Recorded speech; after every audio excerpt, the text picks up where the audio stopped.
अलैहिस्सलाम पिन पंहिंजो स्टेज बयान कियो पंहिंजे 4:11 जो कि मूंखां पोइ अगर को अफ़ज़ल आहे सुणी वठो मुस्लमानो खुदा जे वास्ते सुणी गंजा अगर मुंहिंजे पुठियां को अफ़ज़ल आहे त अफ़ज़ल अबू बकर सिद्दीक़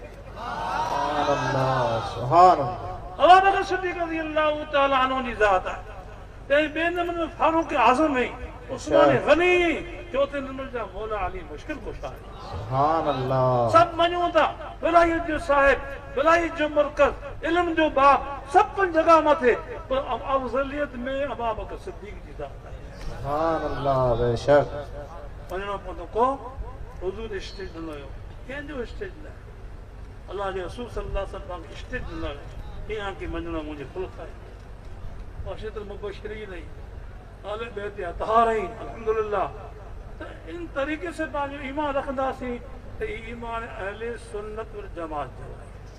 बेशक असां जेको अहले सुन्नत जमात जा आहियूं, असांजो अक़ीदो ई आहे, असां ते कोई इतराज़ न करे। पोइ असीं अहले सुन्नत जमात जा आहियूं, असीं हिन तरतीब मथे हलूं था।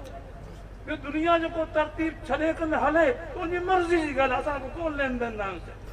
बेशक असां जेको आहे मौक़िफ़ हुज़ूर अलैहिस्सलाम जो, असांजो मौक़िफ़ न हले, असांजो तरीक़ो न हले, रसूलुल्लाह जो मौक़िफ़